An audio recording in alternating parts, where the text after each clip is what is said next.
اکنون آمدیم به درس قاعده‌های حوصله، فرمول‌های حوصله. این فرمول از کجا اومده؟ اینا همشون برای فونکسیون عمومی از روی همین لیمیت کار کرده شدن و ساده کرده شدن. یعنی هر یک این فرمول از همین لیمیت اومده، استفادهش کرده میشود. در اینترنت یافته میتونید، اما در اینجا استفاده نمیکنم. من فقط چه استفاده بردنش نشون میدم. در مثال خود چه حوصله رو گرفته میتونه. ببینید 4 فونکسی اساسی این ما دیده بودیم در درس. اگر فونکسی دائمی داشته باشیم، یعنی فونکسی ما بگذار 10 باشد یا اینکه فونکسی ما برابر مینوس 5 باشد، حاصل این فونکسی هم وقت به 0 برابر است که در درس پیشینه گفته بودیم، نشون داده بودم من. و 0 برابر است. از اینجا یافته میتونیم. یعنی وقتی شما عدد دیدین هم وقت به 0 برابر است حاصل هم. اگر x درجه n باشد، n رو با پایان میگیریم درجه رو و یک واحد کم میکنیم درجه رو. یعنی اگر فونکسی ما بگذار چی باشد، x درجه 5، حاصل این چی میشود؟ از روی فرمول 5 درجه پایان ضرب x درجه یک تا کم میکنیم، 4 میشود. 5 ضرب x درجه 4.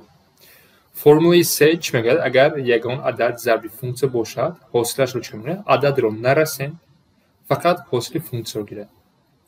مثلا فونکسی ما چی باشد؟ 5 ضرب x درجه 4. حاصل این فونکسی رو چی میکنیم؟ میگه که 5 رو نرسیم، 5 ضرب ماند همین حاصل x درجه 4 کنیم. x درجه 4 حاصلش رو از روی این فرمول میگیریم، یعنی 4 ضرب x درجه 3.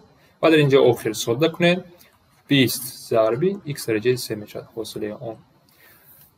ما از در اینجا مثال آورده ایستم، در باز یک چند مثال کار میکنم. آخرون فرمول چی است؟ بین فونکسی پلوس یا مینوس باشد، حاصل این فونکسی رو چی کنیم؟ هر یک تاش رو علاوه میگیریم. این شرط نیست پلوس یا مینوس بدونش، هر یک تاش رو علاوه میگیریم. بیاین یک مثال کار کنیم، یک چند تا از روی همین فرمول. مثلا فونکسی داشته حاصل اینها رو یابد میگه. فونکسی یکمش از روی کدام فرمول بریم؟ از روی دویمش چی میشود؟ 3 به پایان میرود، 3 ضرب x درجه رو یک تا کم میکنیم، 3 مینوس 1 2 میشود، یعنی 3x کوادرات. 3 ضرب x کوادرات. دویمش باز همین خیلی است، 8 به پایان میرود، ضرب x درجه رو یک تا کم 7 میشود، یعنی 8 ضرب x درجه 7. این مثال حاصل این مثال رو چقدر میگیریم؟ از روی 3 عدد رو نمیرسیم که از فونکسی بودن، 2 رو نمیرسیم، ضرب فقط حاصل این x کوب رو از روی این فرمول میگیریم. چی میشود؟ 3 ضرب x درجه 2. و در آخر اینها رو شما یک جای کرده میتونید، این میشود 6x کوادرات، یعنی 6 ضرب x کوادرات.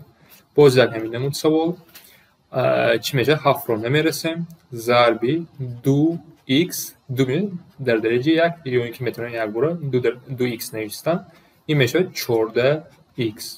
یعنی x درجه 1 نوشتن شرط نیست، x خودش معلوم است که درجهش 1 است. اکنون ببینید آخرین سوال، اینجا ما یک چند فونکسی رو یک جای کردیم، بینشون پلوس و مینوس، حاصلش رو چکنیم هر یک آنها رو علاوه.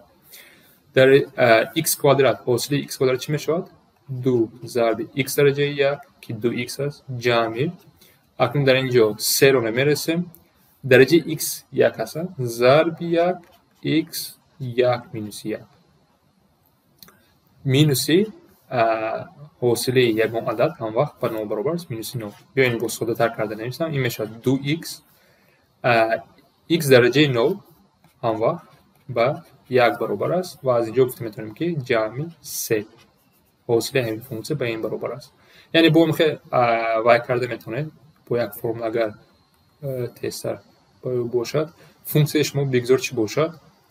x باشد، حاصله همین فونکسی هم وقت با a برابر است، یعنی x اختصار میشود، تست میشود، فقط a میمونه کدام که عدد نباشد. وقتی شما 3x در حاصلش 3 میشود، 5x رو 5، 10x رو حاصلش 10 میشود، مینوس 4x رو حاصلش مینوس 4 میشود.